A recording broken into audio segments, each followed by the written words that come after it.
Hey, Jake. Oh, hey, Sheev. What a wonderful day. What a great day. You're recovered? I'm recovered. I'm ready to go. Have you had the chat with Kyle about personal space? I sure have. And good. By golly, we've worked it out quite personally. Good. Because that was only slightly. Oh, wait. You gotta get back. I'll introduce you. Right. We'll be right back. Let's get started.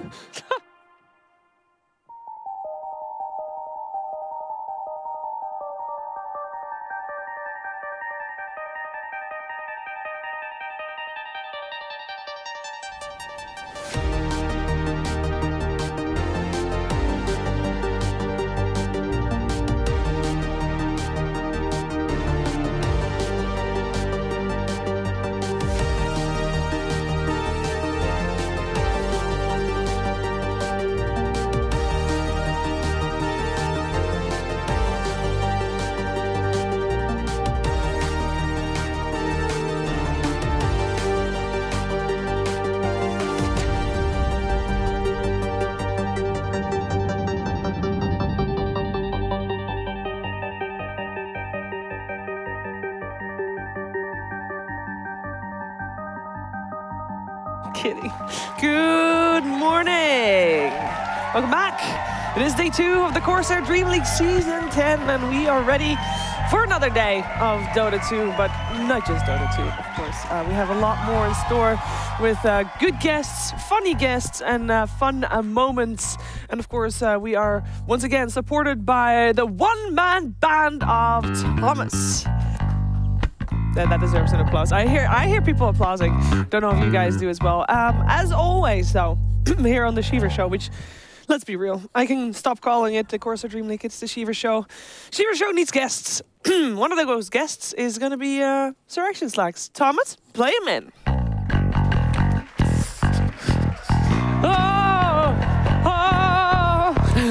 What's wrong with you? That's my thing. That's my new entrance. Okay. I think they love it. I mean, I'm sure Thomas loves it. Thomas? You know? Very responsive. My Always boy. good. Good thumbs up. All right. Thank you. Sheeves, another beautiful day for some beautiful Dota. Yeah. Looking forward to it? Oh, yeah. We got to see the teams kind of come out, show us their stuff, get a little warmed up. Yeah. They're all warm now. And these cookies are ready to go in the oven, baby. Looking good here. And now I'm hungry. We also have, we just like to start the day with like old traditional, you know, the gang back together again. And to complete the gang, it is Owen and Fogg that need to be on this couch as well. Thomas, what song you got for him? Are they here? Oh, they're fashionably late. Nah, not Fogg. Not Fogg. Fashionably late. That's never. Yeah, I'm bad. Hello, everyone. Hello. Which she would you like? Would you like You got next to Slack. What? Of course, I'd love. Hi. Hi. Yeah. Hey, buddy. How you two doing this morning? We're good? Good. I was late. It was Sorry, late everyone. I was again? He's late. I'm always late today. I was extra late though. Dude, you pulled my earpiece out. But everybody knows that you guys came straight from Hamburg yesterday. So are you like, relax, please don't break my set? Please don't break the chair. It's very wiggly. It's not me. Owen, you. it's probably you. Is I'm not moving. Owen's the kind of guy that jumps Oh, and up I and see down it. in the I see elevator. you. We can see you moving. There's Owen, don't break the couch, please. Yeah, Owen. But you're recovered? Yeah, got like 6.5 hours of sleep or so. I feel good. Dope. Good. Ready for the day? We already saw all of the teams play yesterday. We're going to see all of them again today. Oh, good. Hope teams. I think for me, I want teams to play a little simpler. At least some of them. Yeah. Because they definitely looked like they struggled a bit in the more complicated strategies. All right. A few teams. Runes Well, for sure. Let's start this What? official then, because it is time for our first conversation topic. It is. Yep. Give me a Is it? second. Wow. I'm summoning it. Hey! Let's talk about yesterday. Yesterday was a great day. We had Bulldog's first interview. 2 of them, actually. They were very memorable. We had an awkward moment between Slacks and Kyle that got fixed. So we got that covered. Well, what is Slax and Carter? Huh? What? Kyle's too touchy. Yeah. Ah. Yeah, just He's very touchy. So we fired him, hence he's missing from the desk today. Very touchy. And yeah, we just overall we had a fun day. Definitely, this start of the show is a lot more smooth than yesterday's start, isn't it, Owen? Yeah. Yeah. Cheever, I gotta tell you, you are the bravest host I know. Every day you just shit talk production, and it's like tempting. What an animal! I love it. No, that was. I mean, I'm gonna blame Owen and Fog. What the? Me? Owen just dragged me. I was Production. in a haze yesterday. Nothing is remembered. I do not remember the Don't first throw hour me of under the gaming. bus, Lax.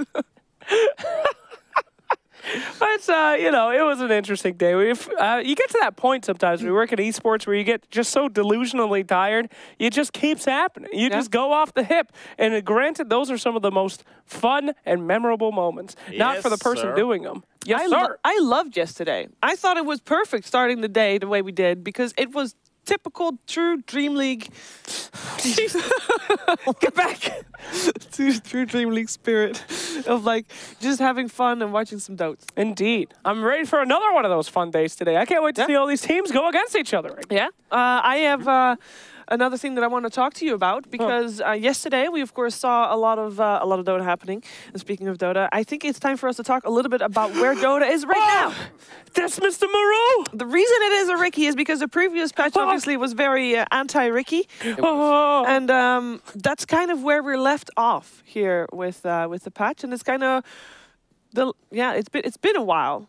What is the current state of Dota, Fogged? I'm holding a sneeze. No, do you want a good tactic to make sure you don't sneeze? Take your tongue and push it and rub it against the upper of your mouth, and you'll never sneeze again. This is working. If you're like, yeah, what he's doing, but not when you're like pushing. If you sort of tickle the inside of the upper of your mouth, you'll I am so happy the camera is not on Slacks right now. State of Dota. Slacks, if you want State of Dota. when you need to sneeze, if you push very heavily on your sinuses, everything comes out. No. Yeah. Yes, sir. Okay. Can we talk about State of Dota, please? I was going to talk about that. Bonnie was telling me that if you smack yourself here, you lose your appetite a bit, apparently. But what about the State of Dota? Fine. Don't forget. I think things are pretty similar. They've been like consistently like 2-1-2 meta for quite a long time now because of these bounty runes, because of denies. Those things haven't changed, so we're going to continue to see 2-1-2 meta, but at least we're getting some new variety of like support heroes that are not normal. Baru, Legion. Blah. Yeah, a little bit more greedy support, Owen. Yeah, no, I think for me, that's just people saying we're bored. You know, the players are going, well, I've played every blooming support 10 million times. I want to play something different. And you've got people like Puppy coming in, Misery coming in, drafting some different stuff for their fours. You know, we get to see Puppy running around the map on a position 5. Get to see King ID at ESL running around on different heroes in position 4, bringing these Ursa supports, the Legion supports into the game. I think this is people just saying, Valve, can we just get this update out, please? We're running out of things to do and experiment with. We want something new. Yeah. I disagree. You disagree? You don't want a new patch? I mean, of course I want. Fogg says he wants the patch. He wants Fogg said he does not want the I patch. actually heard a rumor that we're never getting another patch. What? Ever again in Dota. Ever again in Dota 2. No, I think it's cool because like people always just experiment so much in Dota. Like even if it's been the patch for like 6 months, oh my God, we're 6 months in and people are trying new things. Yeah, that's true. Like that's Dota. Yep. Yeah, and a lot of things are possible. And the last team that made a lot of things possible and was very successful at it, and $1 million success to be precise, was Team OG. And that leaves us to the next thing that I want to talk about. It is Team OG because they have not been playing. They have said, you know what, we're skipping the first major minor season, if you will. And I am just really curious to hear you guys' opinion about how they will do when they come back and what it's going to be like. I think they'll be good. I think they can still sort of get to the top. Obviously, they've had we know some of the players have had quite an extended break after TI. You know, Jarek's tweeting about not having a game of Dota in a couple of months. So, sure, you know, they're not going to be the TI winning team straight off the bat. And I mean, that's understandable because they've taken a well-deserved break. I mean, who wouldn't? You just won TI. You're going to take some time off. You're going to take some moments to spend some time outside and away from your PC. Well, you're saying that, but at the same time, last year, Team Liquid, he didn't do that. They just went straight back in. Well, Kuro's a slave driver. Yeah, he is. I mean, I'm pretty sure if you went straight back to the game, Kuro would be like, right, I'm getting a new team. Because, yeah, Kuro, you don't want to mess around. He's he's already on that next sort of goal. Because for every captain, that's the goal nowadays, isn't it? 1 TI, that's kind of cool. 2 TIs, that's the new sort of I'm better than everyone else in the scene. If you can be the first to get those 2 TIs under your belt. Is that for everyone though? Because I don't think every team could have that same mentality. Because I do think. Well, sure. Well, okay. If you haven't won a TI, sure, winning a TI is still. Yeah, I mean, when you win, like I feel like OG's probably pretty happy. I think it's going to take them a while to come back. I do think they're super innovative and extremely smart players about the game, but if you take a 2-month break in Dota, you're going to fall behind. Oh, yeah. If I won a TI, I'd never play again. Screw it. Yeah, but that's why you'd never win a TI because you have that mentality. I mean, well, mission accomplished. What else are you going to do? I mean, Curl cried because he won TI. He didn't want to win TI. Because now, how do you whip the players anymore? What's the goal? Yeah. 2 TIs? I mean, he came pretty close last year, like this year as well, though. That guy doesn't want to be a millionaire. He just wants to make people work. He already is a millionaire. He don't want that. He wants to make people work. He wants to make people work. Well, he likes the authority of whipping his boys into shape. Now what can he do? Nothing. It is true. I understand what you mean, though, because like when you do win 1 TI, people get like complacent. They get complacent, you know. You're happy, you won, you did it. Geez, so happy, you know. You never want to win TI. You always want to be going for the dream. That's not what I was trying to go for. Never win TI if you're a real Dota player. I'd say for Thompson. Thompson's probably the player that has the shortest career yet a TI win within it. Yep. Right? It was him and GH. Yeah. Right? What a baller. last year Streamer become TI champion. You know, there's someone else that wants to be streamer become TI champion. Oh. It is BSJ. And before we're going to talk a little bit about BSJ, let's hear what he had to say. Brian! I started playing Dota in 2012, like right about a year after the beta started becoming really popular. Well, going into a team, the difference between that and a pub is that you have to know all the strengths and weaknesses of your ally heroes as well as the enemy heroes. In pub, you can kind of just be really good at knowing your own hero.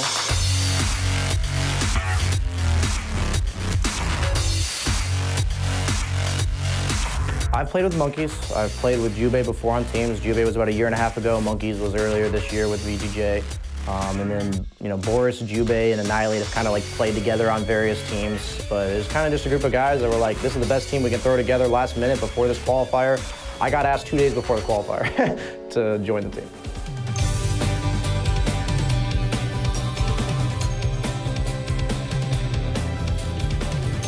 In the future, I look to make an impact on the competitive scene. I feel like I have just scratched the surface. You know, a lot of players have told me that they believe I've improved.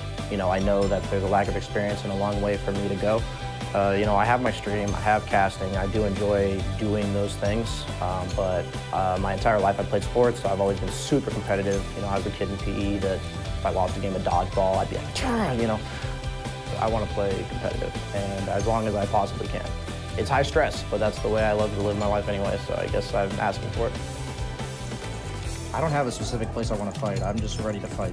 No matter how this tournament goes, it's just the first step on the ladder, and I want to be a player that people take seriously in the competitive scene. I feel like a lot of people don't take me seriously. I feel like I'm slowly convincing the players that I deserve a chance to be here, and I just want to prove it to everybody that I do.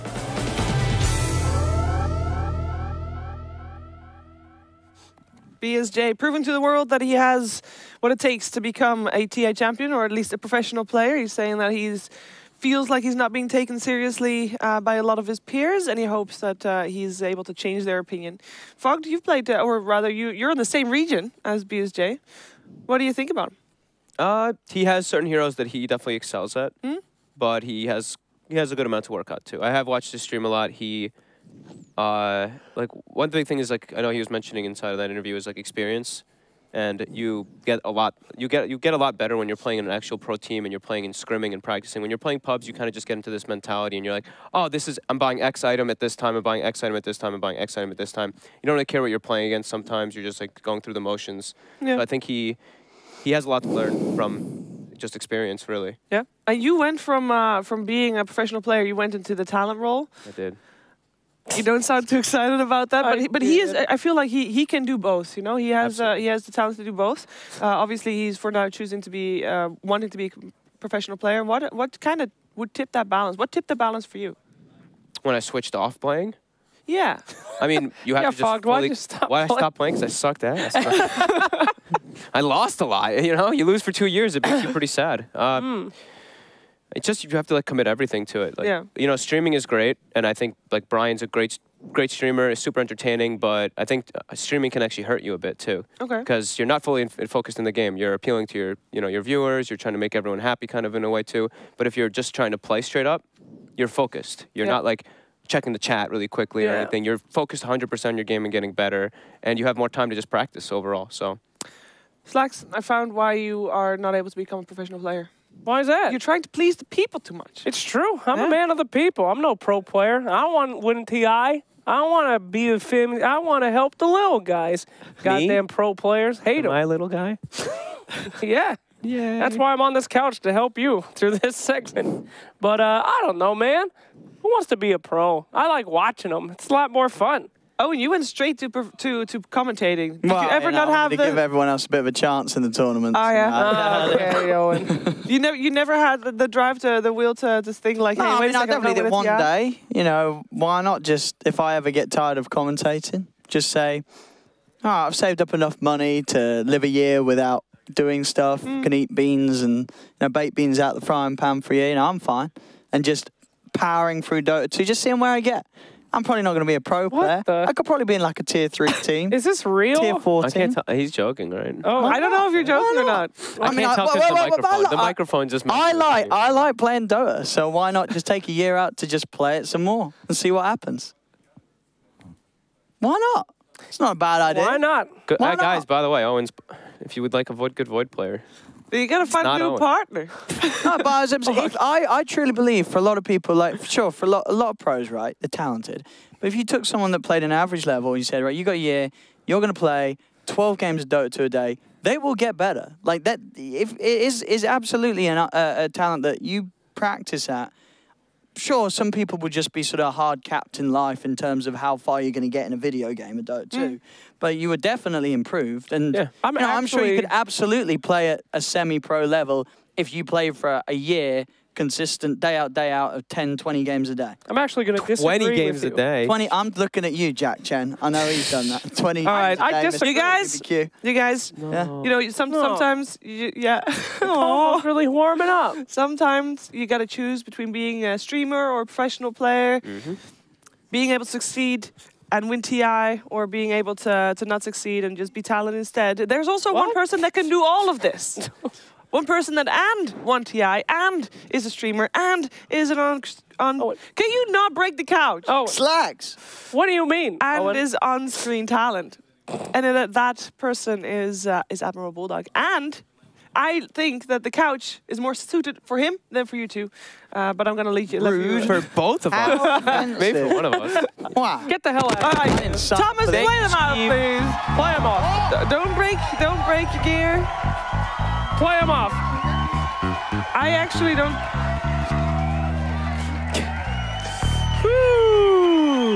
That couch is gonna. It ain't doing good. The little feet. I see the feet is like one feet's like slightly slanted. Oh, at yeah. the moment. He's breaking it. One day, the couch Owen will is be not broke. allowed back on this couch. Good, thank you. Oh, he was very happy with that. That's not nice. More Dotes time. I mean, if he wants to try Cheever, making this before we get professional. Bulldog on. Yeah. For real. All right. You think Owen could be a pro player if he put in a year's worth of work? He's not here. He's not listening.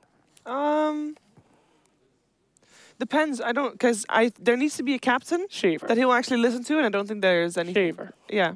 No. Come on. Okay. He can't listen very much. He's like, let's wait, and he would say, let's wait and we'll fight, in a little bit, and he'll go in anyway.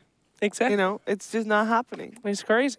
It's a team game, and if Dota 2 was a single player game, I think he'd have a shot. Because he is Yeah, a good, he could be the world champion of a single player game. That'd be great.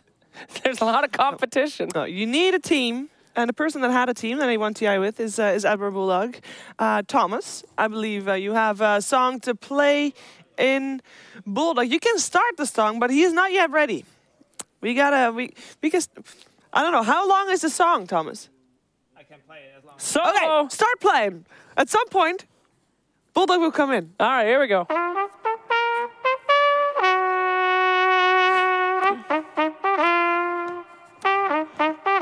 It's good that we give Thomas a little bit more time, because we don't give him enough time. Dun, dun, dun, dun, dun, dun.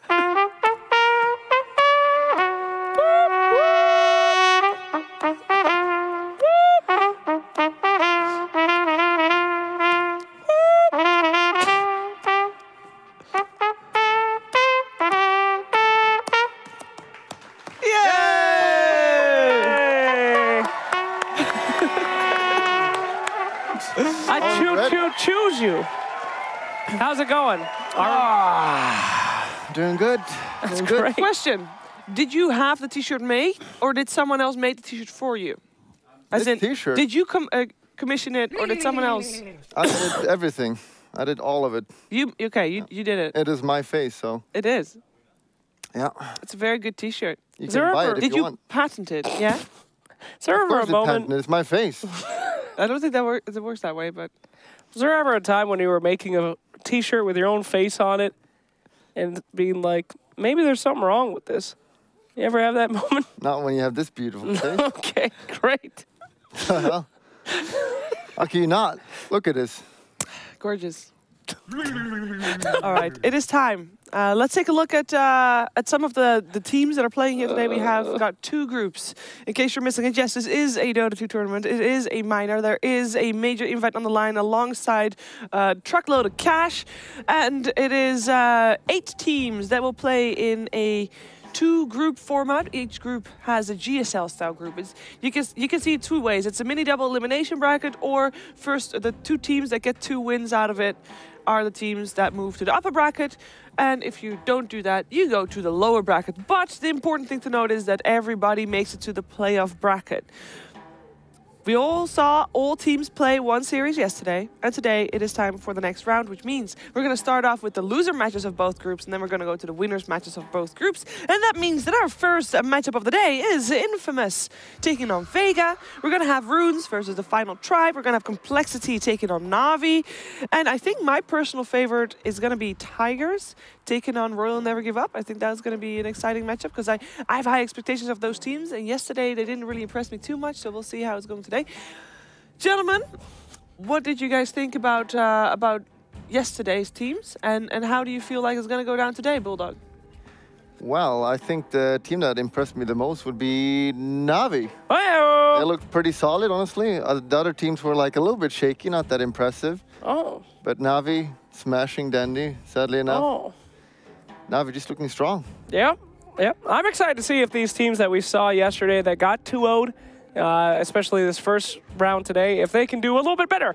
I want to see, make sure that, it was just a fluke. Hoping to see, especially in this next series, somebody's got to win. So we got to see some winning strats here today. These are important games because if you come in as a slightly weaker team, you're not too confident, you lose the first game, you feel a bit bad. If you lose against a loser, you're an Omega loser. Yeah. So this series is really important. If you lose this series, you're going to be very down. What makes a Giga loser? That's if you lose against your teams. Your own team? Not your team. Oh, my team. Wow. Yeah. Oh, wow. That would be rough. That south real fast. So also, there's never going to be a team, so nobody can ever be a Giga loser? A Giga loser. So that's okay. Great. We're going to have Vega versus Infamous first, and of Vega, Pexu was able to talk to Owen before the match. Thank you, Shiva. Yes, I'm here with Pexu from Vega Squadron, formerly Team Lithium. Pexu, I've got to ask, what sort of goes down in the booth when you get to the end of the draft, you see the Huskar comes out against you? Because I thought it's happened a few times. Like, are you guys straight away like, oh, we forgot about that one? Or do you have some Huskar strats planned against this hero?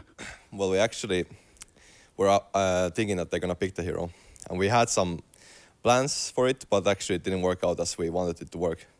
Lanes didn't go as well as we wanted, so we lost the lanes, and they kind of snowballed from it. So if we had a plan for it, but it didn't go as how we wanted it to go.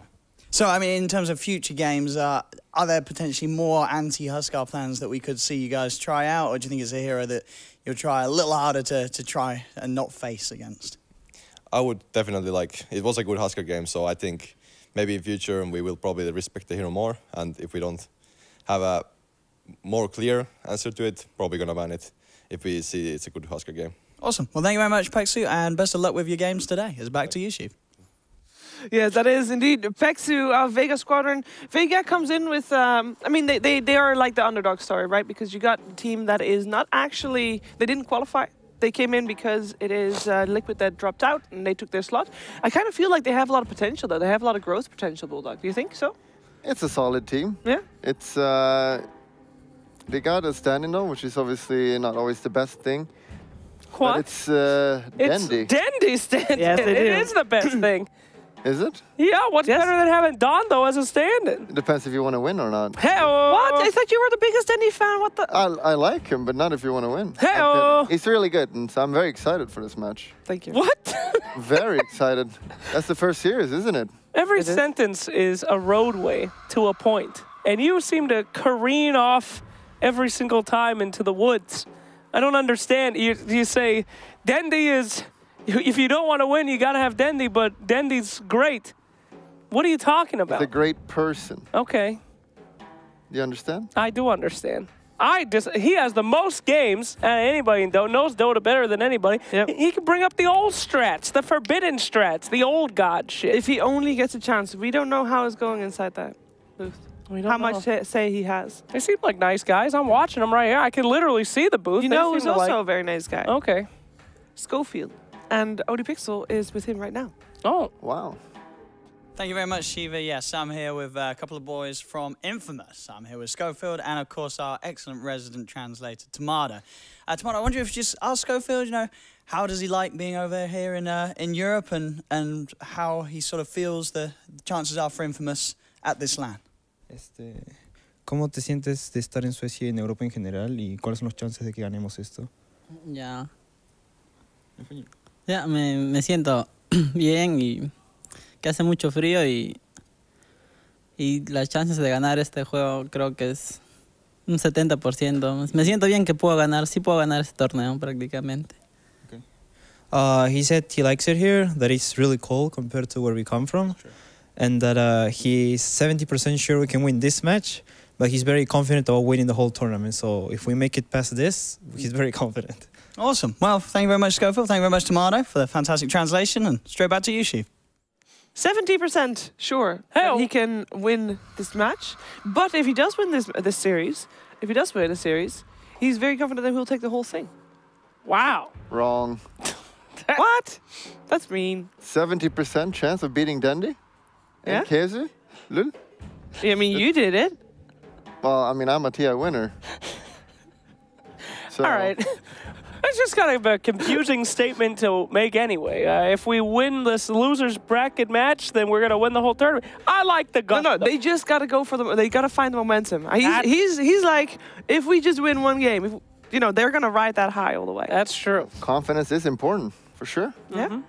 A lot of these teams, they do well with an audience. They have the three of us here that cheer them on when they win. There are lots of clapping. That's true, actually. So. They might be missing that. Yep. Maybe we need to give them a little bit more gusto when they win. You know who can give them some gusto? Who's that? Having the confidence of having the public behind you. And you know who the public is? It's you guys. It's Twitch chat. And in Twitch chat, God helps all, you can vote for the Hacks MVP. During the game, don't vote just yet, but when the game starts, you can vote for your MVP hashtag and whatever name is the player that stands out most to you. And then at the end, we'll see. And obviously, they will count. They're like virtual cheers, you know? Cheering for your player. This is the time. Yes. Yes. Very good. I know who I will cheer for. Who's that? Who is it? That one everyone does. You know who's going to win the MVP? Dondo? Yeah. Let's do it just once. Did he win yesterday? Just once. Let's challenge the audience to not have it for Dendy. Just one time. Don't do it. You got Papita here. Papita! I love Papita. What a great name. He's a giant in Dota. And he's got a beautiful name to say over and over again. I really want to cast one of these games so I can keep saying Papita. Hey, Ogre Magi, remember that from yesterday, Bulldog? That worked out pretty well. Yeah. Buffing up Terror Blades with an Ogre Magnus combo. And the only reason Infamous lost yesterday is because they let Wisp through both games. So now we're going to get a real game of Dota where it's a bit more fair. Yep. Knocking out the Wisp early, making sure he can't get that combo against you, and Infamous starting off pretty good. Yeah, what do we want to start with here? Is it a Wyvern or an Enigma? Could it be... They like Earthshaker? Could it be...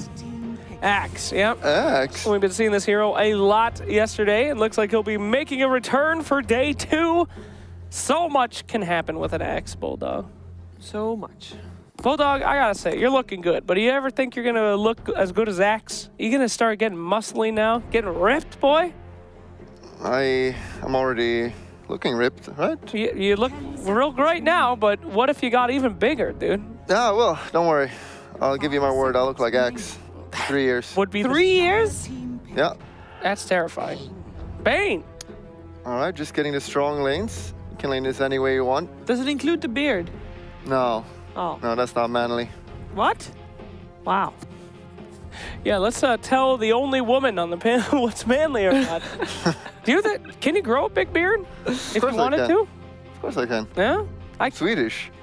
Oh, yeah, you have got you heard that about North. Vikings? Oh, yeah. Shit. Is your beard also blonde? Yeah, it is. Oh, that's weird. Broodmother coming out here. There we go. That's not weird. What do you mean, blonde beard? It's like yeah, it's very Viking-esque. Yeah, it's weird. Have you not seen the show Vikings? Yeah, that's why they went extinct. What? No, it's not. Extinct? Ladies and germs, that's a Broodmother coming out. That's pretty early Broodmother. Now, I ain't no Dota expert, but ain't there some pretty good counters to Brood? Yeah, but we see this a lot of times. It doesn't matter if you counter her. She just avoids the lane, just goes jungle, super farm, and just outfarm whomever is middle. And obviously you just want to pick something that's good against her mid now. Yeah, but it didn't really work yesterday. We saw a very farm Broodmother getting like a butterfly at 25 minutes or something. Didn't do anything. Yeah, she lost. Yeah. Yeah. But if you don't lose with her, it's good. Oh, that makes sense. All right. No, but she does great in the lane, and you want to get that timing with the BKB, and you can just go kill people. She has her flaws, so I'm not a huge fan of the second pick. I like more when you kind of cheese the pick and they don't have an answer. Yeah, the gotcha Brood. Yeah. What's your favorite hero to play these days? Probably Invoker. Oh. Been practicing it a lot, getting real good with it. Wow. So we've been seeing it a lot in this tournament. Yeah, we haven't seen it banned too much. We've seen it picked up a few times, but not really to great effect. I think he's only won one game yesterday, maybe two? Yeah, not a lot. Yeah, they're not doing that well. They need to go to Exort build that I do. It's way better. Oh. Sunstrike. Okay, PL going to be banned out. Interesting Kunkka ban there. Haven't seen any of him yet this tournament. But, of course, you got your standard stuff over there. Your Chen, your Wyvern, your Wisp. Big players right now. Seems like mostly a support game. And they're getting rid of all of them. So, like to see maybe, potentially, a Legion Commander, guys. What? Why? Ah, she's great against Broodmother, you know. Not too bad. You can get her up there with the Bane.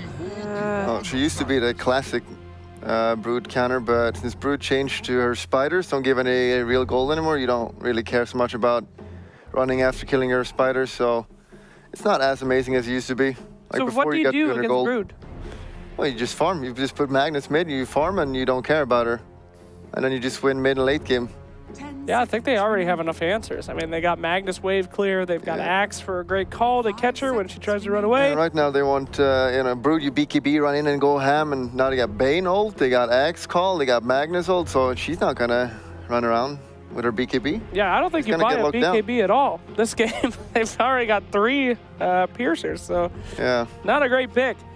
And we'll see what comes out here. I keep seeing Abaddon banned all the time. Why? Nobody picks him. I think so far we've only seen a bans against Infamous, though. Yeah, that's true. I guess Infamous. That's right. Real good against. You're lying to the audience, saying it's always banned? He's banned again. Not against lying. Infamous. Yeah. Because they're infamously good with it. 75% of games, he has been banned. Infamous. Yeah. Had 2. Now they got Earth Spirits. And yeah, this hero is, as we talked about, a little bit risky. If you don't get those initial ganks in the early game, you kind of can fall behind, and you really want lanes where you can go and rotate and kill someone. And Magnus, he will just roll away. And it's, I don't know if Brood and Earth Spirit, they could potentially kill him. But they have Axe Bane, who's 2 strong laners, so you just got to get strong lanes with Earth Spirit so you can actually rotate and kill people. Otherwise, this hero is kind of dance game. I think Ogre Magi is a nice backup for him, though. Pretty tanky, got nice stuns, nice damage, so it ain't so bad. But you're right, a couple missed initiations there could cause some problems. But we did see Earth Spirit versus Axe yesterday, and it worked out really well. So could see that again today. Who knows? And we're waiting for this next pick here. Let's see. You know what was great? Silencer. Think about it, guys. For who? For Infamous? Yeah, Vega. For Vega? They go for CM instead. Okay. I think they should pick CM. Oh, thanks. I don't see anybody on this team having too many mana problems. Where is the damage, though, going to come from? That seems like a problem. they'll just pick the Terrorblade last pick, and just go ham. And they got Magnus who will enable whatever carry they pick, so pretty open. They can just pick anything. They can just pick Void and he'll just carry him. Oh, right. No. Okay, now they see Has the Bad Rider lost all the games? No, there's one win. Wasn't there? No. No? I don't think so. Yep. Oh. That's right. That's a very hard Bat Rider game, man. I mean, they have all of this lockdown. Literally every hero has a great stun. You jump in, you're gonna get either called, nightmared, fiend script, frostbitten, RP'd, or skewered away. You're fast, because you need to force staff. You blink in, force out, and they will not. And you'll still get frostbitten. Yeah, I mean, Bane's or range is incredible right now. No. Yeah. He's great. He could grab you from the fog with an Aether Lens and a range talent. How are you gonna get out of there? You just that force. seems pretty scary. You just force. Just force. Use the force. Just get out. You know, what's kind of lacking outside of Infamous is maybe a little bit more team fight. Because I feel like Vega, you know, they got this great call followed up by an RP, and as long as they have someone to do the damage with it, which is going to be the 5th pick, it's going to be a great fight. But what about Infamous? What do they have? I mean, Broodmother is a pretty decent fighter. But it's still not a, not a team. They have so much lockdown on Vega Squadron, and since they show Bad Rider, Vega can now pick a counter against Bad in the lane, so they can just pick. Usually you go PL, but that's banned, obviously. Lifestealer is very good as well, and you got Magnus, and you got 2 blink heroes. You can go that here if you want. Yeah, I think that'd be a great pick here. You just need something against the Bad at least. Mm-hmm. So I wouldn't be surprised to see a Lifestealer coming out from Vega. And Shiva, I think you're right. I mean, they need a big fighter on Infamous as well. Yeah, so Brood can do the damage, but someone needs to distract the team so that they don't go on Brood. Mm-hmm. And who's it gonna be? If Earth Spirit is a god player, he can do it. He needs to be a god then. I mean, Schofield's pretty good on Earth Spirit. But it's still, as you said, the laning stage is going to be important too. All right, well, seeing what we got here. Of course, Terrorblade's still not banned by either side, so, you know. Oh, Dandy Magnus. It's going to be pretty epic. Oh, boy. Dandy Magnus is the first pro player that I've ever seen go in professional games the full Battle Magnus with the Crystallis and I think it was a Battle Fury as well, and then eventually Deadless, and it was amazing. Yeah, I loved it really well, right? If I remember correctly, that was crazy. It was great. He went completely off. Yeah, I don't like it at all. What? I don't like it. I mean, at it all. probably won't happen here, but it was still something really cool. It is cool in pubs. It could happen. It's good to have versatility on the hero. Eventually get that refresher, and yeah, you're just gonna. The last pick is gonna be killing everyone. Terrorblade is still available as well. Smato's having fun discussing that last pick with his team, that's for sure. Yeah, they don't know. No, they do. It's a Terrorblade. There is the Terrorblade for the deeps. Not hard to predict there. Nice and right click. Lifestealer is not the greatest against Terrorblade. Nope. He's got very high natural armor. But still, you need something that can lane against Bad. Jugger was a hero that could do that. Yeah. And they go for Slark. That is also the classic counter to Bad. You just queue away the goo, but then you have a Slark. Yeah, that's rough. But, I mean, they don't have any Hex yet, and it doesn't look like anybody that would be able to build a quick and easy one. So, maybe not the worst pick in the world, but certainly kind of a risky one. It is a good Slark game, but then you have a Slark still. So, that's the problem. This is going to go your permanent record, Bulldog. You were 100% correct yesterday in your predictions. Yeah, and I'll be correct again today. Yeah, who are you going to go for? This game right here. Right here. Did you say Slark was bad? Yeah, but they're good. Okay. This is a good Slark, and you got Magnus Slack. power. It's time. You know, you were a little bit off point yesterday. This is the time to redeem yourself. As much as it pains me, I do believe that it is a pretty good Slark game. I do not believe in Bat Rider. He is going to do nothing this game. So put me on Vega. Shiver, you're just going to copy as always? Yeah. Copying Shiver? I mean, I'm so far 100% correct as well. I don't want to neither blemish on my record. So yes, we have. We're switching the. You're starting next time. I'm right here. This is me. Thank you. All right. It is time for the first game of the day with OD Pixel and Fogged. Oh, he's wearing my sock. What the hell? Thanks for the information. Yeah. I didn't...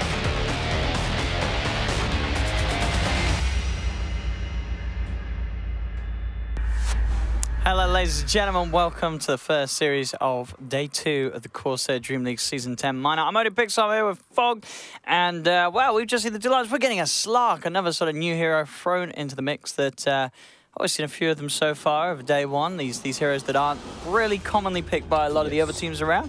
Definitely. But as the panel said, I feel like I have to agree, this is probably one of those games where you can get away with a Slark, right? Yeah, and it's Madara, right? I think he used to play the slot quite a lot. Yeah. They've got good catch, too. It's one of his old school favorite ones. It's amazing versus Batrider. That's what they're going to pick it, right? It's good versus Batrider lane. You can remove the sticky natural. You can't really get lassoed. It's always... Like, Dark Pact is a spell in Dota 2, by the way. It is. The other day, yesterday we were quite a little sleep deprived. Yeah. What were we talking about? We were talking about Death Pact, and you're like, God, Dark Pact? And then I was like, nah, that's not a spell. Yeah. That was I mean, you can't blame us. When was the last time we saw a Slark? It was a very long time ago. So, Slark, I mean, the great thing is he's very good versus Batrider. He's okay versus Earth Spirit. Like, you can remove them unless he silences or stuns you from the fog. I actually like Earth Spirit versus Slark personally, but he's good versus Brood too, because you can keep him. If you pounce him, he can't actually, you know. Yeah, he can't run out of it. Cannot be fully utilized. Yeah, because he's stuck in position. And he's buffed up by the Magnus. They've got pretty decent team fight because of that Mag as well as that Axe. So. And he's good. I think he's good against the TB. He's one of those heroes that you can sort of outmind game the TB with the Shadow Dance. You know, sort of wait to the point where he's going to want to look for a Sunder, then bam, there's no target to Sunder. So. Yeah, like that. Yeah. If he's like, just some turn rate, you know, you're turning, you see the animation, you go Shadow Dance. Yeah. Could be cool. I'm excited for it. I think it's much better when you have Empower too, because you can actually farm easier without having to spam. And talking about the Magnus as well, should be exciting because it's a mid-mag. It will be mid-mag. Surely it will be Dandy playing the Magnus. So one of the mid laners that will still do that. It's been a long time since we saw a mid-Magnus. Yep. I think last time I feel like was probably when we saw Seb do it back at the DAC or the Super Major, one of the lands in China. Koikva do it at Vegas. Oh, Koikva did a DPS Magnus at Vegas. I wasn't there either. Yeah, but I didn't see that. Was it a good game? Did he win? What? I think he lost. He went the damage build. What? I'm pretty sure they lost that game. The damage build in terms of what, like the Echo Saber crit? Yeah, he was building it, but he was also playing. I can't remember what carry they had as well. I can't remember. I wasn't casting that tournament. I was just watching, and I don't remember the whole thing. But he did go damage mag, and I believe they lost.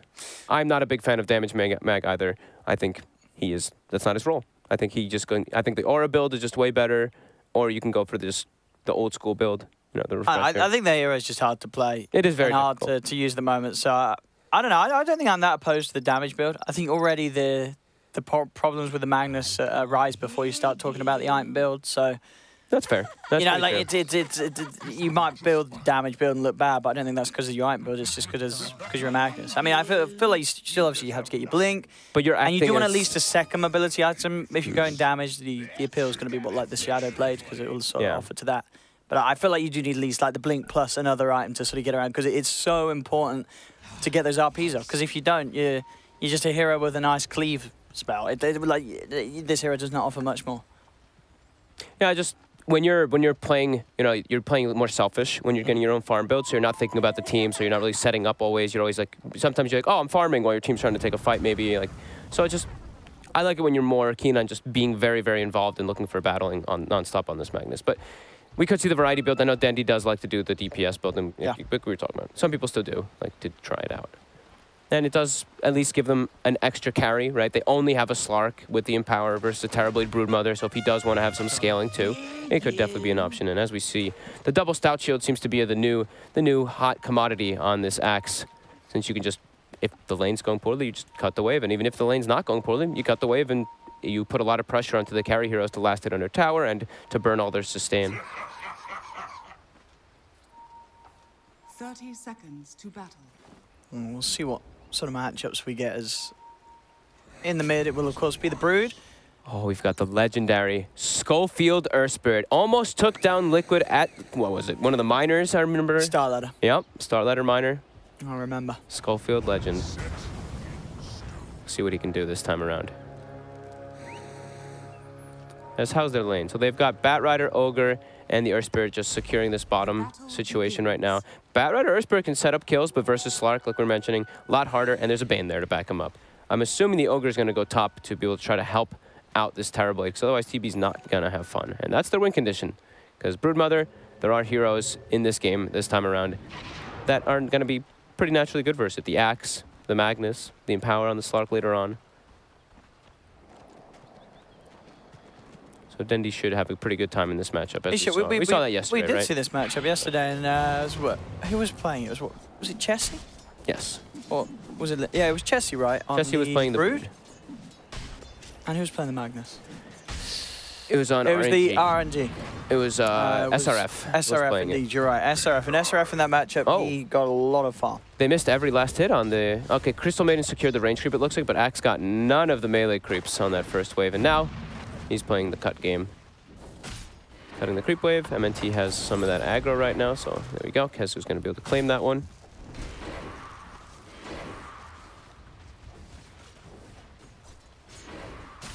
And we'll watch those double stout shields get put to work. So what's sort of the best way to deal with a team that's going to be cutting your creep waves and such? Well, is there much you can do, or you just have to hope that your TB's going to hit and farm well underneath the tower? Yeah, just don't let him do this. Don't let him really maximize every single one and get every single one of these pole camps. I think blocking the camp some of these situations can actually be really, really beneficial. You know, otherwise it's just going to go the way of the Axe. Yeah, exactly. Like, you can just stand and block the small camp in particular, because you know he's going to try to farm that and then do exactly that. Deny the creeps when he's getting close to it to make sure that he gets less gold and you actually get more experience from that lane. So we see mid, Dendi doing excellent, as expected. It does seem to be a good approach to the Brood, you know, having the Magnus, because you can lane so fantastically well against it, and you've got a very good chance of securing a lot of CS and just making sure that the Spider army is never built up to a point where you're going to be threatened. Yeah, look at this. Moose is... this is actually, he's doing it really well. Yeah. He's sapping all this experience, he's putting pressure onto Kezu, and he's even denying those range creeps constantly. He could set up for a kill. Roll's going to miss. They have a lot of damage, though. One more hit. But the Earth Spirit's so slow. Salve. Oh, no, Schofield. Oh, Kezu comes back in and gets himself first blood. He's sort of trapped up here, though. Spins. Oh, he gets a spin. All right, he'll take that. They killed him, but he gets a double kill in first blood. I think Kezu's going to be more than fine with that one. Tomato gets a kill, though, but bottom. This looks like a Bat Rider who's... Oh, nice play.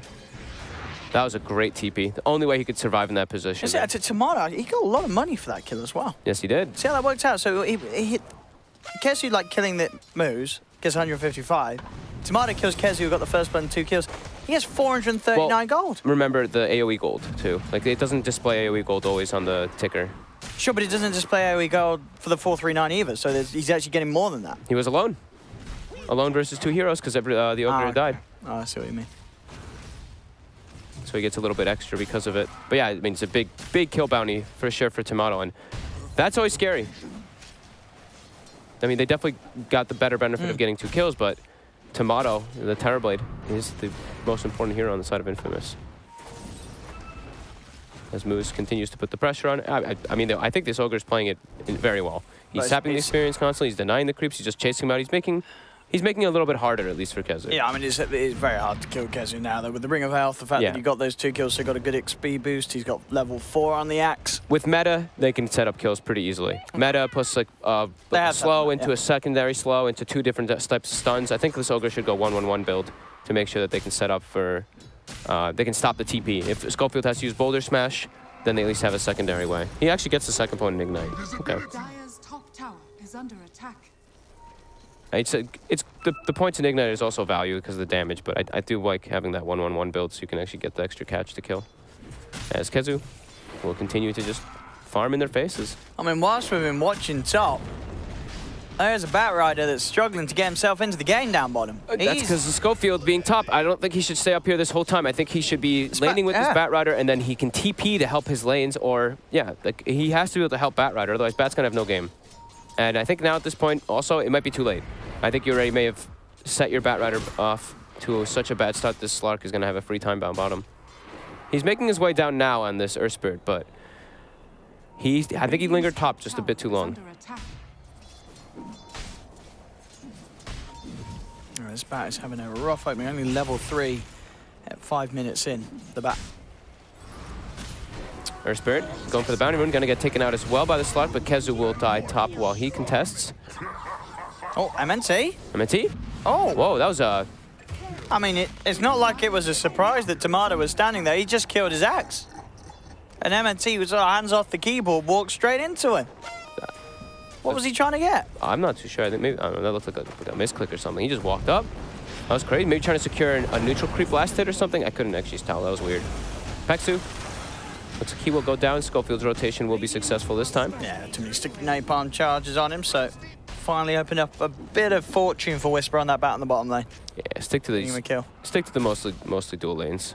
Like Earth Spirit Batrider, they've got kill threat anytime people step out of position. If you get a couple sticky stacks, even Slark can be threatened. Let's see, Madara. Really chasing for that kill, but he is not going to find it. 3 heroes there, they'll keep him off the bat. He's thrown his life away, can't afford to do that as the Slark. Dire's top tower is under attack. Any sort of play that could risk setting you behind on the Slark is not a risk worth taking, as this hero does not recover well from behind. At least he has Empower though. Sure. But there is he that doesn't mechanic, but still. He doesn't want to get set back. You don't want to give Batrider a good game. That's the reason you pick the Slark in the lane, is to crush this Batrider. So whenever you do give up those kills, it's extremely costly. Dire's top tower is under attack. Full Vanguard finished up on the axe, so they're just looking to take the tower. Tomato is going to be pushed out of that one. He's just going to have to farm some jungle. But Tomato is doing great. Treads Aquila with 1,000 gold already. It's only 7 minutes. Getting all those kills was crazy beneficial for him. So first tower going the way of Vega, and they'll be able to now invade easier. They've already placed invasion wards to watch with the Terrorblades farming. So Dendi, of course, as you mentioned, going to be going for the right click. But do you like this sort of Echo Saber rush before finishing off, like, for instance, your treads? Is there a reason why Dendi doesn't want to get the treads done first? Just wants a big item. That's the only reason, I guess. Not sure, maybe he wants to go for bots later on, but we saw yesterday what they went for, the Aquila build, right? He went for Aquila. He didn't go double stout shield either. He only went 1 stout Aquila. Yeah, that's true, actually. Yeah, he didn't. But it's just different styles. Yeah. Matter. Just got the backup of Peksu, and obviously with the 6 online, Matter shouldn't feel too threatened now on this bottom lane. Oh, MNT. Again, being caught in a bit of an awkward place, Kezu. Oh, get out with the TP there. Ooh, Schofield did not need to use that stun on the Crystal Maiden. Could have saved it, as Kezu, as soon as he sees that being used, he's out of there with the TP. Bottom lane, Madara trying to go for the kills with the Shadow Dance. Whisper is over to the river, comes back across, really wants to play around and go for these kills, and he's going to be able to burn down Peksu. Moves finally dropped by Madara. MNC not quite with the control to hold Whisper in place, but maybe with the Firefly ending, they can go for this. Dendi not going to mess around, pops the RP, holds down the bat, and gets the kill onto Whisper. He played it safe. Dendi already has Echo Saber. It's actually been really damn fast. Radiant's middle tower is under But we do see Broodmother now. Pepita will mostly just farm under his tower with the Broodmother, and he's going to be playing around those Ancients as he has that medallion finished. Yeah. I mean, and the Echo Saber can be good for a lot of reasons, especially having sort of had that extra bit of mana regen on the Magnus is really nice, just making sure you can always afford to sort of empower yourself without worrying about risking the mana required for your combo. It also can allow him to kill these spiders, right? If he can get the 2-hit into a shockwave, he's probably going to kill them all. Look at that, boom. And it helps, I mean, it's a good item. Echo Saber on melee hero, like on these high strength melee heroes, is definitely good. Sure. I just want to go back for now. I imagine he will just try and go straight for the blink after the full Echo. I mean, we'll see. Yeah. Maybe he just goes full tanky and he just beefs up. But Echo Saber Vanguard. We'll see. Yeah, he's got the blink. Okay. I like it. Yeah, we want to start seeing some plays coming out from the mag. That's mid lane. They can go for this tower with this illusion rune quite easily. Schofield forced to roll away. Easy tower. Dendi. Who gets the last hit? It's Dendi. Aye, more money for Dondo.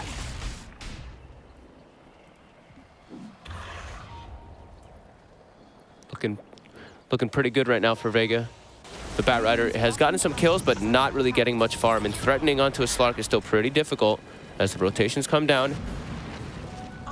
Whisper, Firefly wears off.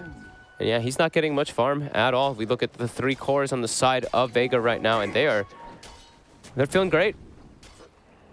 Radiant's bottom tower is under attack. Kazu. He wants the spiders.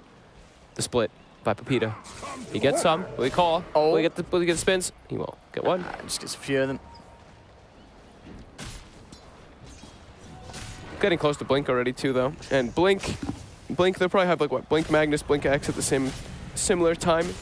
Definitely going to be a lot harder for Infamous to look for those team fights with their unnatural initiation. Like the Earth Spirit can roll in, and that's their best one. But Batrider is so far behind, he's not going to have a Blink for quite some time. Top lane, they'll find Dendi. Did come out, start to farm, silence the stun. But it's time for Tomato to get the damage done with the Metamorphosis. Knocking Dendi a little bit back away from that Blink Dagger timing. Tomato's he looks like he could be the saving grace. He's incredibly farmed. He is very farmed. Treads Aquila, getting close to Manta already early on. Radiant are scanning. So the hard thing though for Magnus this game is, as we already said, obviously the slot can commit and, you know, for Terrorblade to sort of, sorry for the Terrorblade this game. Yeah. And then the fact that they do have many ways to sort of disrupt him through Magic Immunity, even if he gets the BKB. There's a Fiend's Grip, there's an RP, there's a Berserker's Call. A lot of things that could really just sort of slip that Sunder sort of save and attempt that Tomato's going to be looking for in the fight right up.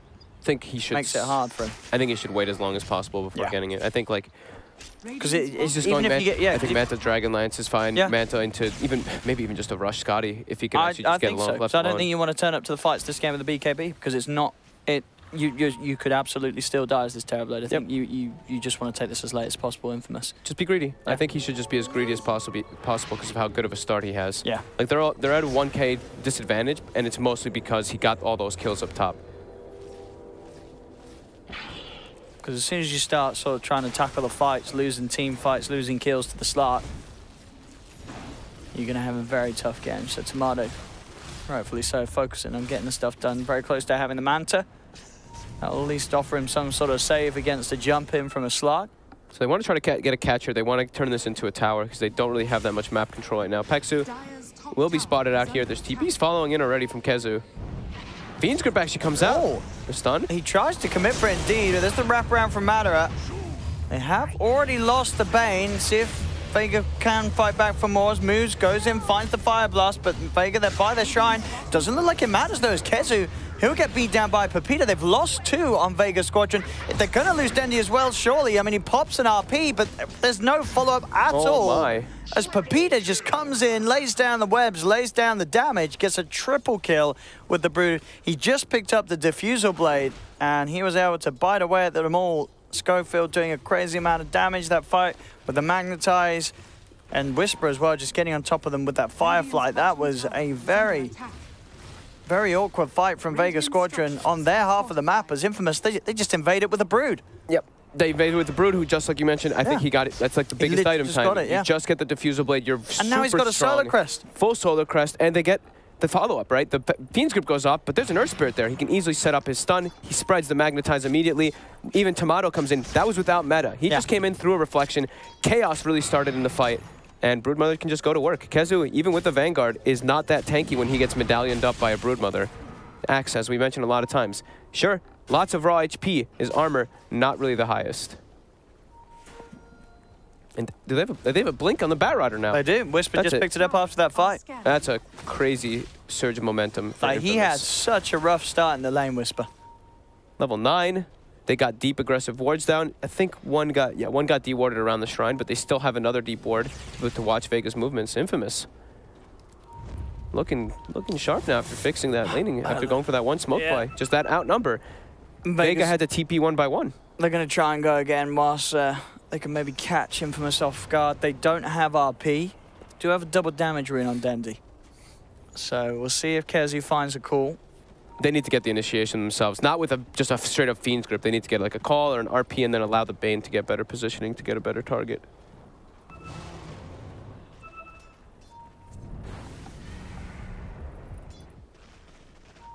Tomato though, yep, going for the Dragonlance. He's just tanking up. I like this a lot. Bottom tower is under attack. And we'll be Shadowblade and Echo Saber also onto the Slark. So standard item. Feels so weird even seeing Slark. Well, it's been a long time. Really has. I mean, do you remember the last time you did see a Slark sort of in a game we were following? What tournament was it where he got the HP regen buff and he got picked like so much and then it just got like slightly nerfed and the hero disappeared again? Can't remember which one was it. There was like that one period last year. A long time ago, yeah. Yeah, it was during last year's DPC. I mean, I think, you know, in sort of the right games, this hero can absolutely still work, but it's very few select games. And a lot of the times, there's always better situations. And so the only time you really see it come out is when we sort of hit that spot where, you know, the captain sees an opportunity and you have that player like Madara, who is a renowned Slark player. That's bottom. Coming top, Peksu. Get grabbed here by Whisper. See, the thing about Slarkers too is you don't do this. And you don't do anything against this. No, you can't actually deal with illusions very well. So, I mean, with Empower, you can, of course. That's the one thing we mentioned that will be the helpful. But you can't turn up grace, but and really do anything in an attempt to stop these pushes happening. You can't pressure buildings, and you can't deal with, like, even man fighting this terrible. What is the best thing about a Slark? What is the thing that it does do well? Picking off people in the jungle when you get map control. You just get like your Shadow Blade, you pick up these squishy supports and stuff. But it feels like with these good teams, sort of the concept of finding pickoffs, especially inside a jungle or inside an area, you know, where Slark is notoriously good at getting into and getting out of, it just doesn't really happen. Like, teams at this stage of the game and in this day and age are always very well prepared for that sort of play to come in. And when you're playing against a Slark, who is this hero as one-dimensional, as we say, you're going to be prepared for that. Yeah, so it's so hard, like, for the Slark to be able to find those sort of gaps that he can wiggle into and get kills out of, it's nearly impossible. Yeah, it's very tough now. It just feels like everybody in Dota right now is just so tanky, and they also build like tanky items. So you use your Shadow Dance, you use your Shadow Blade, and then you're very susceptible to just dying. Yeah, in the I mean, fights. sort of like with supports walking around with the medallions and the Solo Crest and the little sort of mini tanky items. You know, drums coming back into play for a lot of teams. Let's see. You don't find those easy kills. Tries to find an Ogre. They will have backup to look for him, and they will be able to bring him down. But there's backup. Ooh, trying to poke a little bit of this, so buy back on the Ogre. As Infamous, we'll see what they can find in return. They'll get Peksu roll forward as Schofield. He'll keep his eyes on the target of MNT, a boulder smash through as well to hold the CM down. Tomato comes in, and with the dust out, they'll find MNT. 2 kills taken for the loss of 1. As well, maybe even more. They actually get the lasso too. They do. They get the jump in, they get the lasso, they put Kezu up on the high ground, up on the cliff, slowly burning down to the firefly. Matter, he has tried to come back through, but the multicast comes into play. Dendi has the 3-man RP. Do they have the damage to find the kills in return? Schofield's got Pepita's trying to run away, but the pounce forward. Matter gets it. As that fight could have been a total disaster for Vega Squadron, but as it ends up being, they will get something back in return as Dendi makes sure that the fight doesn't go totally down the drain, and Vega Squadron are able to come out on top with that RP from Dendi. But this Tower Blade is getting absolutely out of control. He's not dying. Holy moly, Tomato is a beast right now. 13,000 net worth pre-20 minutes. They can have a chance on him here. He actually runs out of mana, is not able to actually throw out the Sunder. Well, that beast just got bested. He was alone. Bested. Get it? Well, let's see it again. You can see what the... Oh, that's the end of the fight. Oh, we don't get to see the RP from Dendi. Nope. No. There was just a replay debate. Something in the fight that Tomato was doing really nice, by the way. The reason they get the axe catch is he kept actually putting an illusion on him while they were chasing, and he kept canceling his blink dagger over and over again. That was actually really nicely done by him. But yeah, Dendi comes in, gets that RP, and then Tomato, we're complimenting him. And he feeds away his life. He feeds away. He stays a little too aggressive. That certainly makes the sort of whole situation fantastic for Vega Squadron, getting that kill on the Terror Blade at the end of it all. Yep. As you can see, the game very much even in numbers at 19.5 minutes in, just less than a 1k lead for Infamous. And it's not just a Slark in this game. It's a Slark with the Empower. So he's keeping up. He's catching back up here. Going for Lincoln's next, just in case to be sure to be able to block particular Sunder, as well as that Bat Rider lasso in case he gets jumped on right away. But he's always going to be playing against that TB. Yes. And even though we see Tomato die there, he's still a Terror Blade and he's still very far. Yeah. His armor, just super strong. But how's our Axe doing? Does Kezu have a Blade Mail yet? He's not going yet. Okay, he's going for Vanguard Force Staff. Okay. Do you like the Force this game? What's he sort of getting that to play against? Just trying to save people, to peel them away from that Brute as well as that Terrorblade. I get one of the reasons it is nice this game too is it allows him to get in position when the reflection is on him. You know, if he feels like, hang on, I can't blink, he can sort of have that extra bit of a push to just close the gap. Reflection get on top of the Terrorblade. or Magnetize or Firefly. Yeah. There's a lot of little things inside of the fight that Infamous can keep poking him. And also, right, the illusions, like the little poke that was happening last time. If he gets a Force Staff, he can actually disengage. So Dendi going for BKB, pretty much has it finished. Give him a lot more protection to be able to get those RPs off in the fight. And they have so many different ways for him to actually get the opportunities. Like Axe can either start the fight or Slark can give information while Shadowblade start poking people. So we're going to be looking at Dendi to get those big RPs this game, because definitely a possibility.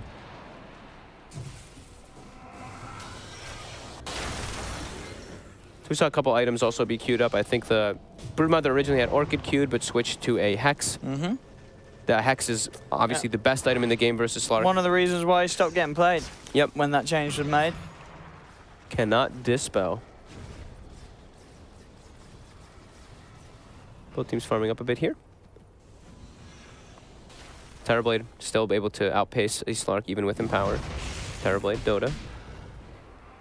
He also has Bloodlust. Do we have to mention that, of course. And a full Scotty. So 21 minutes. He's still sitting above 700 G, like about around-ish 700 GPM on that Terrorblade, probably like 680-ish. Oh no, it is above 720. Huh. Am I doing bad math? My math's pretty bad right now, yeah. 21 times 720. Yeah, oops, bad math. What are you doing? My math was just bad. 70. I thought he was a little bit. I thought he was around 700 GPM, not above. But yeah, now that I look at it, it's definitely above because it's not 22 minutes yet. So he's super farmed though.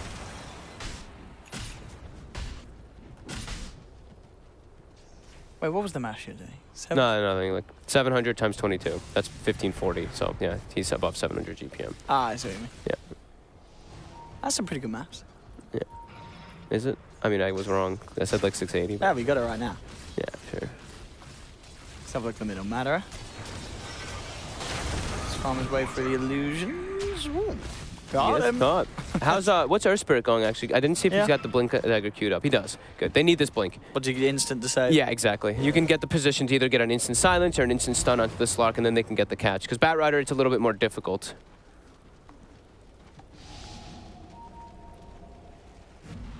Oh, we have a Vega Squadron. Oh, just an Ogre. I'll take it. Stalking Tomato. Yeah, already has the vision and the info. He'll start to get the Essence Shift stacks built up. Lane. The Lincolns. It's broken by the Yules, but Matter is still going. The Shadow Dance. And now Keza with the call. Dendi with the RP2. Oh, that's nice.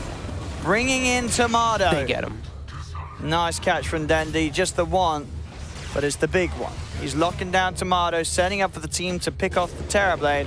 And not done yet, trying to find Schofield. Schofield has got the backup and moves, TPing in on the Ogre. As Vega Squadron are retreating, not seeming to be too interested in fighting, especially with the Spider back around. Madara can reset and look for people though constantly now. I think he has like, what, 16 or 20 Essence Shift stacks, maybe even more than that. 18, okay. So the time, as you know, as a Slark player over there, Owen, this is when you feel the best. Yeah, you want to just either keep it going, keep the farm going, or look for these squishy supports, which you definitely could do. And there is that full hex on Pepita now, so the Slark Madara has to be careful. One sort of wrong step, and he will absolutely get chain locked down by the team. Well, he does have a Lincoln's though, so at least he's got that to block it too, if they don't break it. Still very close though, less than 1K advantage. But a very nice play by Vega as they stalk and find Tomato. Gem now given to Madara, so they're trying to keep this map control going. Slark with Gem, super annoying to play against. And he's able to actually farm Ancients because of this Empower, unlike usual. Slark can't really hit Ancients. It's probably one of the other reasons he kind of like just fell off completely, right? Like most of these other like super carries, they kill Ancients. He just doesn't. Building up some Essence Shift, but there's a lot of people there. Oh, he does put the Shadow Dance. Schofield. I'll take the... Oh, cool from Kezu, gets a couple. They've found two. They should be able to find the bat as well, Vega Squadron. Pepita is making go straight for the Bane, but that's going to cost him his own life. That was... As Infamous... That was deep by Pepita. He just fully focused down the Bane and totally sort of ignored what was going on to the side of him. They messed up their initiation super bad. Like, Tomato was like walking back and forth. Like, there's no way I'm walking into this fight with my team. Because they didn't get the lasso off. The Earth Spirit blinked and missed his stun. They missed all their initiation. And that's going to be Rush. Yep. They didn't even have to use the RP. Let's watch it again. See Bat Rider, he's walking in. Good play from Gets Kezu. called. Yeah, at sort of that point, this fight's over. But Pepita, he really wants to go in for that. I think that was Infamous also just buying a gem, looking for a big fight opportunity. And now they lose their gem. They lose Roche. Uh-oh. Uh-oh. Tomato, all the pressure on you. It really is. He's got to carry hard this game. But as Batter is getting bigger and bigger, finding those pickoffs now, as with the lead that Vega Squadron have, Infamous is starting to really get shaken up as they go out across the map. Yep. Going out one by one, making these mistakes now that add up. He needs more backup from his team on the side of poor Tomato. Like we mentioned, like you were talking about earlier, there is so many BKB piercing disables, and there's just a lot of lockdown for him. Axe, Magnus, Fiend's Grip, CM. There's so many different ways to control him. And now they do have the Blade Mail too, so more damage going to be coming out as Madara looking for Pepita. He breaks the Lincolns, gets the Hex off. Oh. But Madara still having a bit of a poke at this. He's got 30 essence shifts. Oh my.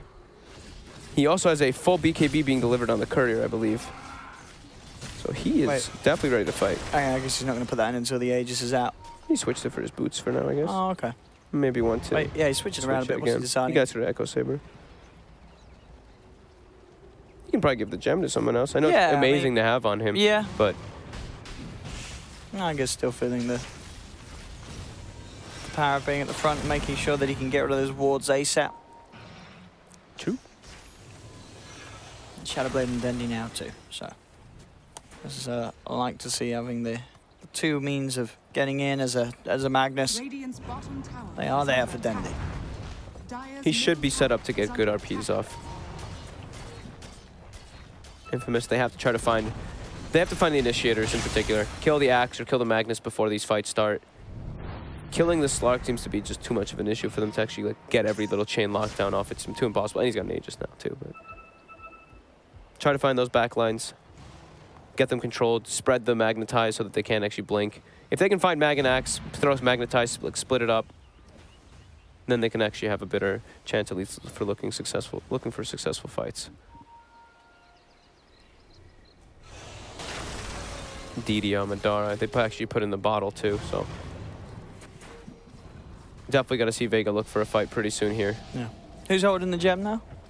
Maybe they passed it to Dendi. Nope. They had two, so. Oh, they got it on Kezu. Okay. Oh. This BKB became committed by Madara. He Schofield. did. He felt that he had to hold on to Tomato, but with Kezu jumping in with that call, they certainly. Well, that's Tomato. He does get the Sunder off.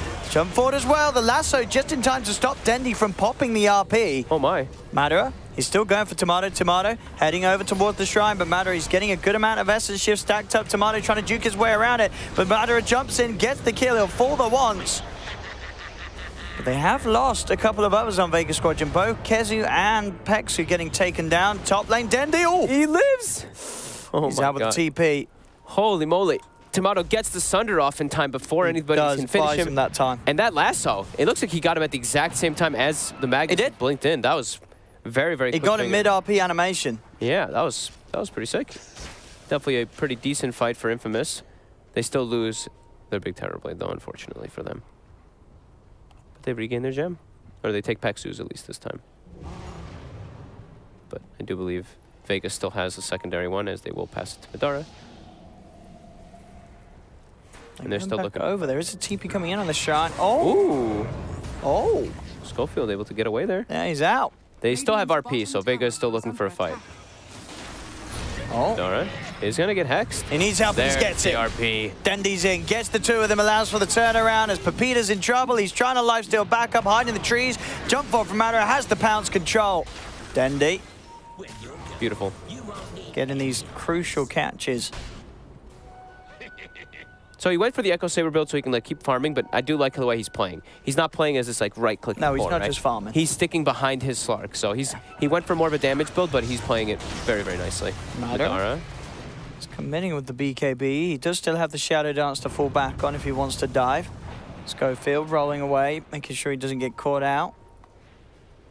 Tomato needs to get a butterfly ASAP so that he can't just get... Yeah. I mean, then there's nearly the... Well, he's got the money for the Basher. So. He knows. He should know that the Basher is going to be coming out. Yeah. Next. Like, that's the usual item development of his Slark. It's either Basher or Scotty here. And I think Basher is the better choice versus Terrorblade because... Oh, yeah, stops him sundering. Stop him, yeah. You could if you get lucky with the RNG, absolutely. Yeah, and he queues up the butterfly. I mean, that's the usual build-up anyway, but very important in this game that he doesn't get chain controlled.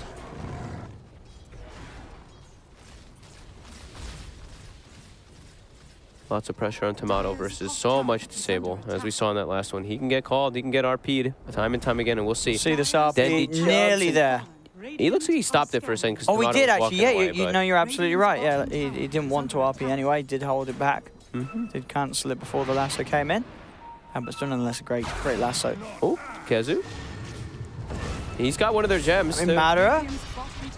Oh, misses the pounce. So we'll not have the lockdown onto Pepito now. The lasso comes in. He did manage to get the BKB off before the lasso, so limited damage coming out afterwards as now Madara could turn.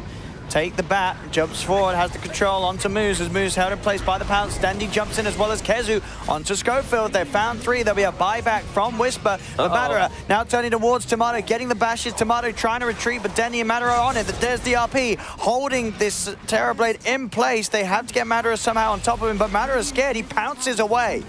As now they're fighting back hard, Infamous. They've got the slow from the Scotty onto MNC. They'll find Peksu as well, getting the gem. As Infamous, each time it seems like they may have just lost a fight, they somehow managed to turn it. They got the Hex on the Slark during the RP, so they actually couldn't get all the committed damage. Very clutch timing from that. But how many buybacks was that? That was what, 1, 2? It was just the one. Was it just one? It was just the one there. I think earlier at the Shrine fight. Yep, you're right. Yeah, there was no other buyback. Apart from Kezu a few minutes earlier. As Madara, I think he's queued up a Demon Energy. I guess he's going to go straight for the MKB now. He sees the evasion being an issue. They've got both the gems now too. Killing Kezu. They do. They got both. They're doing a decent job of making sure they break that Lincoln's on the Slark and get some control on him. Full MKB now. Oh, so he's still, you know, he can deal out a lot of damage, but if they can actually get any lockdown onto Madara. They have been doing so. Yeah, he's pretty squishy. Full butterfly. I got a question for you. What's up? If the bat gets Ags, can the second lasso get the Slark in a Shadow Dance? In his Shadow Dance? No, I don't think so. You don't think so? I don't believe so. You don't think so? He has Lincoln's. The second yeah, okay. It says Lincoln's is popped. And he goes in with Shadow Dance. And he's next to someone that gets lassoed. Would the Aghanim second lasso have the potential to grab him? I think yes. I don't see much Bat Rider or Slark anymore. No, we don't see much. Yeah, we don't see much. We don't see either of these heroes much anymore. No, we'll see. Because he's queuing up the Ags. And it could be, if it works as such, that extra bit of disable. That could sort of disrupt the opportunity for Madara to get the damage done during the Shadow Dances. Oh, Kezu! He's got the call onto the Brood. They got the damage from Madara. That's put Peter out of the fight. Whisper tries to go for the lasso, but he's no follow-up damage, so they've got to get out now, Infamous. They've lost 2. They'll find Peksu on the Bane, but Vega Squadron getting Pepita, that Brood Mother, out the game for a full minute. High ground advantage. Definitely coming into play there. And they've still got RP. They still got RP. Dendy with his build. He went and picked up the mana boots a few minutes ago, so he could have the mana to go for the refresher build. As double RP could be the ticket to really close things down in favor of Vega this game. So I do think Lasso goes. Lasso definitely, the secondary one goes through Lincoln's, but I don't know if it. Oh, you say it goes through. The secondary ones, yes. It ignores Lincoln's. It ignores Lincoln's. You grab a prime. I'm pretty sure. So why? Well, you were the one that said he had Lincoln's. Dude, I'm still kind of sleep deprived. I'm just thinking. I don't know if it. I think Lincoln's does block the second one, surely. Does it too? Because it's still like a. We'll see. Actually, we won't see. We won't see because he's not building Aghanims anymore. He's going to go EM Disc instead. We'll find out. I'll check the chat too. Chat, help us. Chat doesn't. Actually, chat probably does. Chat probably does know. Chat's probably going to claim that they know. Let's find out. Chat, is Bulldog what in the is chat saying? Is Bulldog in there? Bulldog might be able to help Let's us. have a look at the chat. What are they saying? They're just flaming me. F Omega lol GGED. That's okay. He's not getting Aghanims anyway. He's not. But now I actually just want to know. Yeah. Some smiley faces in chat. I know. Yeah, we know. Oh, okay. You asked them if they know. They're not going to tell you. They're just going to say, yeah, we know. I trusted you guys. Yeah.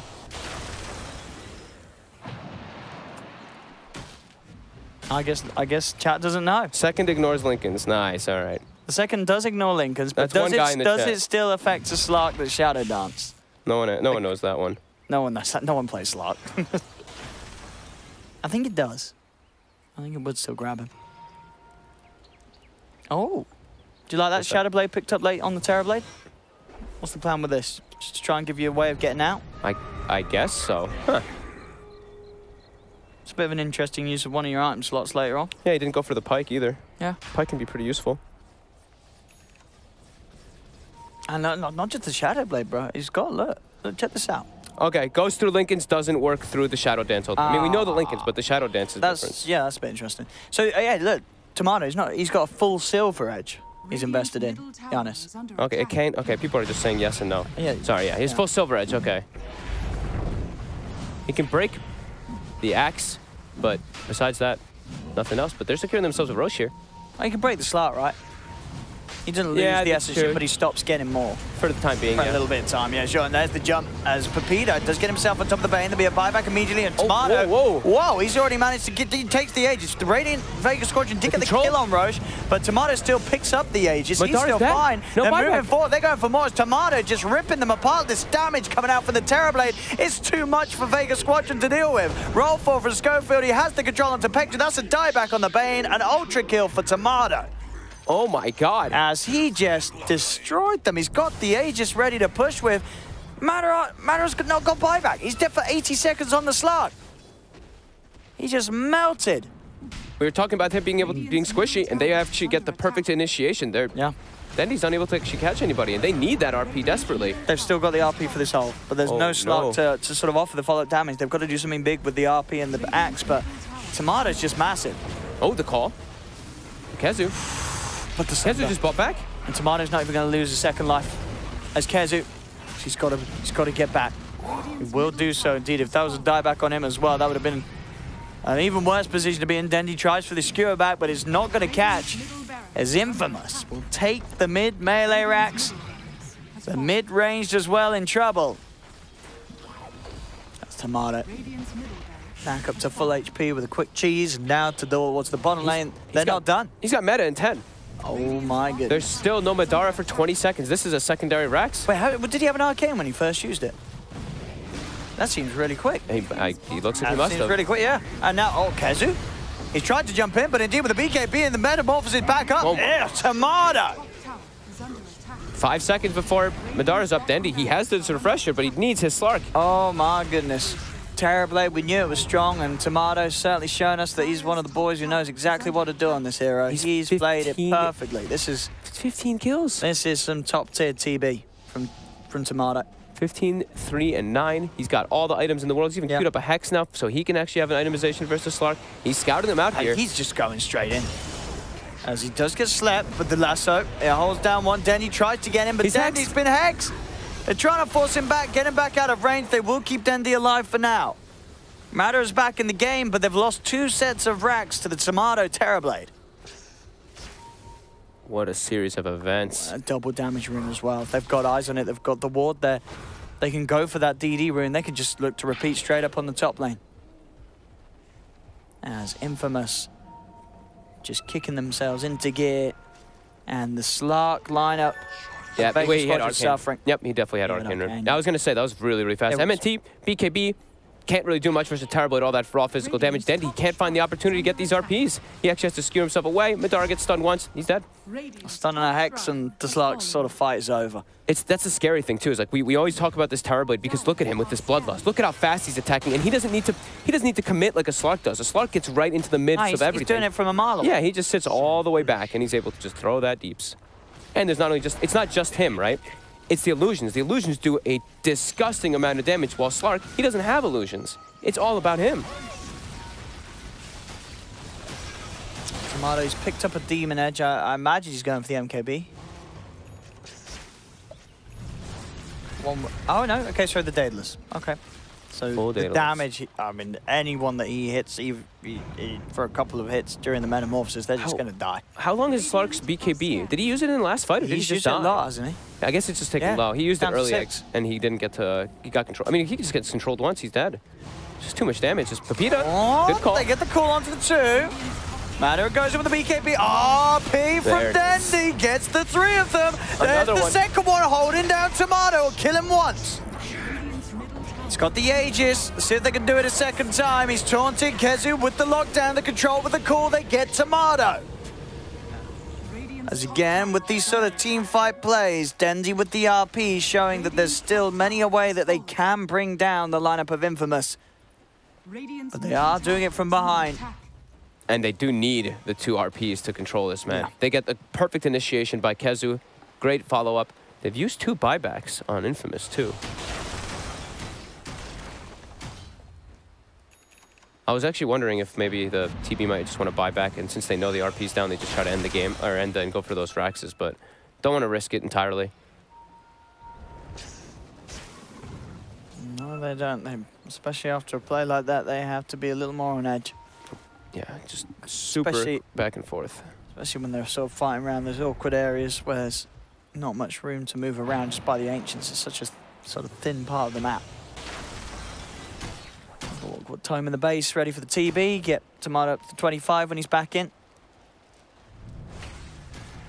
It's Vega outside of the base. They've got no RPs just yet. Should be cooling down relatively soon, at least one of them. 30 seconds. See what they can do. There's of course no need or want to buy back from this Terrorblade. There's Madara. The bash. BKB. He's on top of Schofield. Schofield will not get out of this one. Does have a buyback available on the Earth Spirit, and will use it straight away. They get the control. They jump into defensive nightmare by some time for maybe next day, but the damage coming out from this TB's too much. The blade mail. CM God. Kezu. Oh, the bash. The Abyssal Madara has the control. Oh. And now with that RP, Vega Squadron will find Pepita as well. It's a triple kill for Madara. He's falling very low. Does die. 888 gold. Being given away on that death. The Schofield rolling forward. Dendi being played around with. They'll buy back on the TB. Tomato seeing an opportunity to really push back in. As, hang on, the bat dies. What was that, to a shockwave? Looked like it. I mean, this is another one of those games where I really don't know what's going on. This is some crazy stuff from both teams. It's pretty wild. It really is. How much damage did, I mean, Blade Mail did an incredible amount of damage in that last fight. Yeah.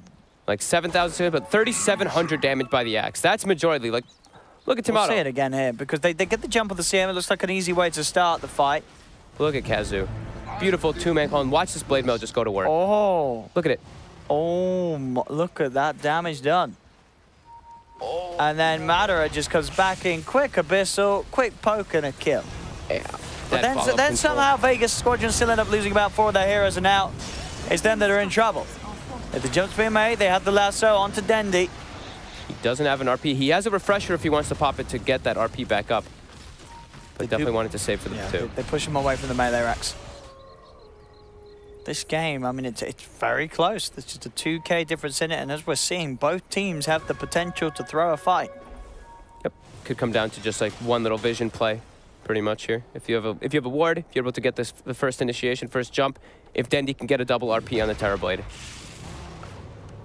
Vega could definitely be successful. But if they can control Dendi, Madara cannot actually take it alone. So Kezu and Dendi, they're the ones to really watch for the next fights. Even though Madara, he's 18-3 on the Slark, it's really all about this Axe Blink call with that Blade Mail or Dendi getting double RP on Terrorblade.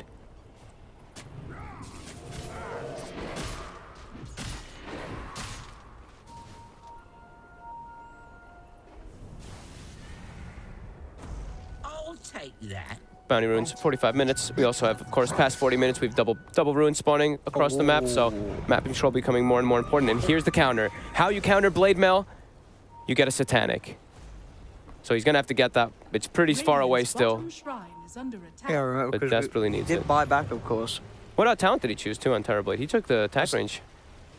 Oh. Yeah. Okay. He bought a full Moon Shard, too. Yeah.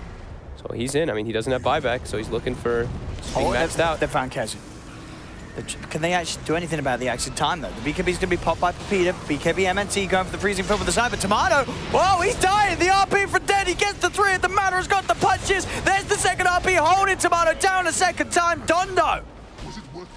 He's done it, I think. That's a dead TB for 2 minutes. A dead Pepita Brewmother for a minute and a half. Matter's going to start bringing in the creep wave in the middle lane. You see from the grave, Tomato trying to send his illusion down to disrupt the creep wave. But that is a long time without the cause. Oh, this Blade Mail is just doing so much work, too. Dendi gets the follow-up RPs, but initially, Kezu, again, doing pretty much the majority of that Terrorblade's HP just from flicking that Blade Mail. Ooh, Tomato. Dendi's doing so much this match, honestly, with these RPs, the double RPs instead for the base. The catapult.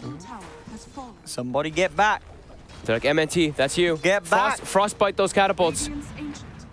There we go. There we go. We'll watch him slowly. Oh, but Schofield's in. He's protecting the Someone catapults. Got to get back. You got to get back here. All right, there you go. Nightmare and a Glimmer. MNT's fine. They're going for the base. They're also going for tier 4s. They've got the Ogre back. They've got 3 heroes, Infamous, to try and defend with. As Vega. They're doing it. Nightmare have certainly just done it. In a very back and forth game. But honestly, it really was some of these RPs from Denny that really kept them in. Matter? He's okay. He's got shadowed in. He's okay. Shadowed down. 10 seconds, but Peter will be back. Look at Dendi. Pure focus. He's hitting the building. Now he's trying to help out his teammates. Oh, blink out. They've got 4 up. They've got fortification. Infamous. Can they 20 seconds until the TB? Vega Squadron, I don't think they're going to be able to end the game. Uh-oh. Brood's back. They're not going to be able to end the game. And Brood, they found Madara. What oh my the God. hell? Oh, no. Vega, they've just thrown it. Oh, no. They have just thrown it out the window. Oh. One of those games, ladies and gentlemen, where... 42-41. Yeah. It's just less than it's 1K difference between the two teams. I mean, this is all on Dendi now. Dendi has to do something incredible, but they're on top of him. And Dendi, he doesn't have buyback. I mean, Infamous is just going to walk down mid-game. There's no slot. We were like, okay, Vega Squadron won, but then they managed to throw it. Now, this is definite. There's no way. No way Infamous loses this now. Terrorblade. GG? Yeah? Wow. Wow. What an ending, what a game, what a back and forth. Infamous, ladies and gentlemen, they've done it. They take game 1. And they itemized really well, right? Yeah. I think the Terrorblade not having... I mean, Tomato did deserve that win. Yeah, he deserved the win, but I do think he went, like... I know he wanted to get, like, Daedalus, but if he had Satanic a lot of those situations, he'd actually be able to turn because he wouldn't die to the Blade Mail so easily, but he definitely played phenomenally, so don't want to really critique him much. I mean, that was a crazy game. The double RPs, the hexes... Yeah, that was... We're going to have to look at some clips again. We certainly are. That got wild. Yeah, certainly the teams are too. I think Vega Squadron, they're going to be certainly frustrated with that. They were on the Ancient. Schofield. It looked like they were... He made the Bane TP back, so they have Bane and Crystal Maiden in the base. And then the rest of the heroes start respawning. Madara gets a little overconfident, gets hexed up, and he gets killed when the Brood respawns. That was wild. That was wild indeed, ladies and gentlemen. Only games... At DreamLeague, you're going to be able to see sort of these spectacles between these two teams really dueling it out right until the end. And this game, Infamous, come out on top. They get game 1 of this best of 3. We'll see how it continues. But for now, back over to a short break and then straight to the panel.